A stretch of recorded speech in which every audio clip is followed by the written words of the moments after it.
Thank you very much, Cathaoirleach. I welcome the opportunity to speak, even if briefly, on this issue. And of course, one couldn't be expected to cover the whole gambit associated with transition of the economy and the effort on the part of government to meet its target in relation to emissions right up to 2030 and even beyond to 2050. But what I will do is deal with a few issues which, of course, are pertinent to my own constituency and greatly impacted by initially the acceleration of decarbonisation much longer before the introduction of carbon budgets or the new targets that this government set in its programme for government.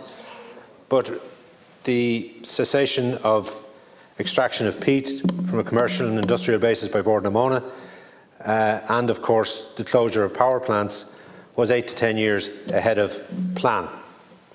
And the role of government thereafter, because of the fact that the likes of Bord na Móna and ESB could no longer fulfil that remit that was given to them when they were set up, which was to create jobs and allow that region and economy flourish.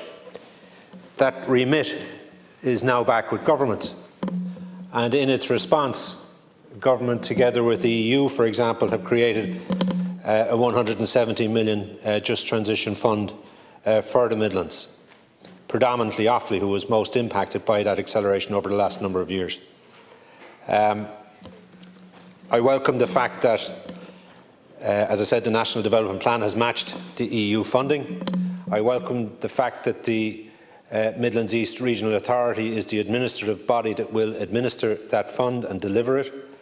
I look forward to the early completion of the territorial plan, which has been drawn up by the Department in conjunction with the stakeholders and having consulted with the stakeholders and the wider audience over the last number of months. I would ask that that be done as speedily as possible and for government then to forward that to the EU for their clearance and ultimately the beginning of the process by which that fund does what it was and originally intended to do, and that is engender a new, innovative, entrepreneurial skills in order to allow that region to respond in the way in which it can. I would also say, as a result of that, and more recently the debate around the whole turf issue and the clean air policy, which of course is primarily charged with the responsibility of extending the ban in relation to smoky coal. But on foot of a response in this House by Minister Ryan, there was an intention on his part at least to extend that to turf usage across the country too. And as I said in response to that, both publicly and in here, that practice is no longer as prevalent as it was. That practice is being replaced by the continuance of new alternatives emerging. That process is being addressed with a new retrofit programme, but it is only beginning to do so. And, you know, the turf cutting that we know and that we grew up with and that we heard of and that we acknowledge is one that will die organically. And, you know, the retrofitting programme in its first guise this year, for example, contains an 80% grant for insulation of walls and ceilings and roofs and draft proofing of doors and windows up to the tune of about €3,000. And I would and have argued and will continue to do so and would hope government would take on board on an initial review of that retrofitting programme to ensure that there is an opportunity for those dependent on solid fuels, that they have an opportunity to retrofit their heating system alone on foot and further to the insulation grant, because that would be a realistic option for them, not being in a position to do the deep retrofit that can cost many multiples of that, notwithstanding that availability to some households and more luck to them that can do so. I am aware, for example, of many credit unions who have green loan offerings to help and augment and to assist with the costs associated over and above the grant that's been made available. And I'm sure that sort of product can only grow, and I know post offices and many others could enter into that market too, because that is the path we want to see travelled by all. On the issue of heat too, I would caution against the electrification of it wholesale. There are other means by which that can be addressed, which can save on emissions and hopefully save on costs too over time. I'm particularly conscious of hydrotreated vegetable oil, the opportunity that is there for oil pumps to be converted to cater for it, and over a 10-year period can bring up to 85% savings in emissions, which can only be welcomed and should only be welcomed, and doesn't place the sort of strain that there is and there has been and will be on the electrical provision. Because I don't believe we have the capacity, unfortunately, to meet the demands being placed upon energy in this country. And, you know, since the programme for government was agreed, since the detail associated with it in this regard was agreed by all parties and approved by the Dáil in the formation of government, we have seen a pandemic, we have seen an ongoing terrible war in Ukraine and the impact that that's having on energy provision, the impact that that's having as a consequence on the cost of living in households and in business. And, you know, the ambition that was contained within that might have been great initially, but it doesn't meet the sort of ambition that I think can be harnessed in this country, and especially in its offshore capabilities. 5 gigawatts by 2030 is not realistic in my book. It could be so much more and far much more. And I know there is progress being made in relation to the authority that has been put in place to help and assist in driving that ambition, but it needs to be far greater.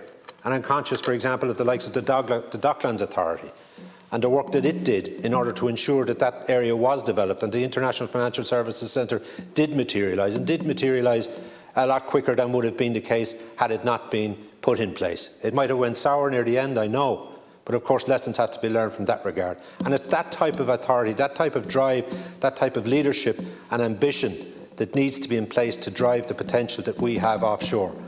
Our offshore capabilities are one which can be to the forefront of the delivery of a pan-European pipe across Europe. We've been at the back end of a pipe for too long, we can be at the front end now. And I know I impressed upon the Taoiseach in recent months to ensure that's high on the agenda at EU Council meetings. And I think there has to be a way in which we can devise mechanisms to deliver the capacity, the capabilities, a lot quicker than it is presently. Planning is taking far too long. You know, and I heard a lot of talk in relation to housing, you know, on foot of the President's remarks yesterday. And everybody shares that frustration and the incapability to deal with this in the way in which provides supply to meet the demand that's there. Despite record levels of funding, despite record levels of different schemes and initiatives that help in relation to affordability, in relation to cost rental, but yet not delivering on the ground. And that's against the backdrop of a planning system that can take up to 5 years. That's against a background for which funds have been made available from Europeans, for example, who wish to invest in this country and walked away from it when they've seen the delays associated with Bord Pleanála and not having a statutory time period to make a decision. They see, and they see regularly, you've seen it with Glanbia in Kilkenny, where you had judicial review system that can allow a planning application of that nature and that importance and that significance take up to 5 years to deliver. And, you know, as a former councillor, I know the strides that have been made in relation to the background associated with the production of county development plans, with regional development plans and national development plans.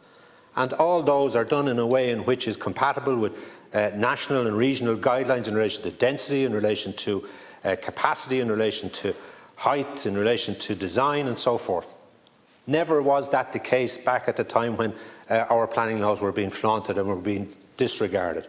But they are there now, and there has to be something in the national interest, legislation that can be brought to bear to ensure that the weight of an objection where there's one against 30,000 who mightn't have objected at all, but by not doing so are agreeing to, or who participated in, the progress by which a development plan was arrived at, and somebody then can arrive at the stroke of a pen and put in an objection to hold something up for 5 years. That's absolutely wrong and has to be corrected, and it's high time this Dáil and all the heads within it got together in a way in which they recognise that there's a national interest here that has to be respected, and also respect the process by which development plans are put in place and all that's combined brought to bear to ensure that they are in place. And And I see the same in relation to the provision of energy. And I would ask that ambition that's contained within the development, that's contained within the targets that have been set, that they be revisited. Because we have 15 gigawatts available in the south and east coast in relation to offshore development. There's 30 on the west coast. There's a potential 70 from wave energy there beyond. And each gigawatt powers 750,000 homes. The abundance that's available to us at our doorstep that has not been tapped into, and we're told it's taken across in this country and beyond 7 years from inception to delivery. That's no way in which we as legislators can sit on our hands and allow that to be the case in relation to that sector and that provision in relation to energy, and also 5 years in relation to housing. That's a fact.